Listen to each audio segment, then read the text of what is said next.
السلام علیکم دوستو، welcome to my channel superb knowledge and diet plan by health Falak. جیسا کہ آج میں آپ کو اپنی اس ویڈیو میں پیپر اٹمپٹ کرنے کا طریقہ بتاؤں گی، اور یہ طریقہ بہت ہی آسان ہے، مارکس حاصل کرنے کے لیے سب سے بیسٹ ہے۔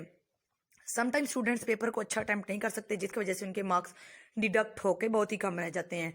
پنجاب بورڈ کا پیپر لے لیں، پنڈی بورڈ کا پیپر لے لیں، فیڈرل بورڈ کا پیپر لے لیں، کوئی بھی بورڈ اگر آپ اس میں پیپر دینے جاتے ہیں تو سب سے پہلے آپ کو پیپر اٹمپٹ کرنے کا میتھڈ آنا چاہیے۔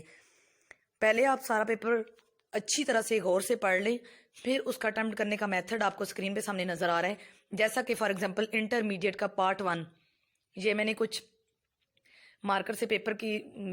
میتھڈ اور اٹمپٹ کرنے کا طریقہ جو ہے وہ ریٹنلی بتا رہی ہوں، اس کو اسکرین پہ آپ کو نظر آ رہا ہے کہ اگر آپ کو شعر دیے جاتے ہیں، اشعار دیے جاتے ہیں نظم کے، غزل کے، تو ان کی تشریح جو ہے وہ آپ نے بہت زیادہ لمبی نہیں کر دینی، بہت زیادہ گفتگو نہیں بیچ میں ڈال دینی، فالتو الفاظ، بالکل ٹو دا پوائنٹ اور امپورٹنٹ ورڈز میں آپ نے اس کا آنسر رائٹ کر دینا ہے۔ تو اس طرح آپ نے تشریح لکھنی ہے۔ اسی طرح غزل کی، نظم کی جو اشعار کی تشریح ہے اس کے بارے میں بتایا گیا اس ویڈیو میں آپ کو، اور علامہ اقبال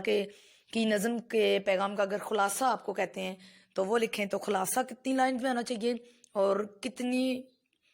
بہت زیادہ پیجز نہیں آپ نے بنا دینے، بہت زیادہ شیٹس نہیں بھر دینی، لکھ کے ٹو دا پوائنٹ بات کرنے سے یہ آپ کو 100%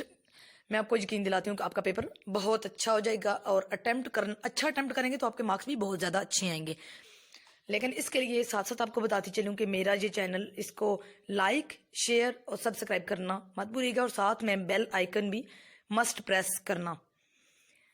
پھر اس کے بعد آپ کو بتائیں کہ اگر خط آ جاتا ہے، درخواست بھی آ جاتی ہے، مضمون نویسی آ جاتی ہے، تو اس کا میتھڈ آپ کو بتایا گیا ہے کہ مین جو جہاں سے سٹارٹ کرنا ہے، جو مین سٹارٹنگ میتھڈ ہے خط کا، درخواست کا، مضمون نویسی کا، وہ آپ نے کیسے لینا ہے، اور پھر جو اہم پوائنٹس ہوتے ہیں وہ بیچ میں لکھ کے پھر ان کی تھوڑی تھوڑی ڈیٹیل دینی ہے۔ آپ نے بہت زیادہ پیپر کو لینتھی نہیں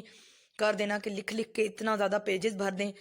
پھر اس سے کیا ہوگا کہ آپ کو اتنے مارکس تو اچھے ملیں گے نہیں، صرف یہ ہے کہ آپ نے لکھ کے پیجز کو ہی فل اپ ہی کرنا ہے جا کے۔ تو بہتر یہ ہے کہ پہلے آپ نے اسی میتھڈ کے، جو آپ کو اس ویڈیو میں بتایا گیا، اس میتھڈ کے مطابق آپ اپنا پیپر اٹمپٹ کریں، اور 100% مارکس جو ہے وہ آپ اپنے یقینی بنا لیں۔ تو I hope this video is very useful for you, آپ سب کے لیے جو ہے یہ ویڈیو بہت ہی بیسٹ رہے گی۔ اللہ حافظ۔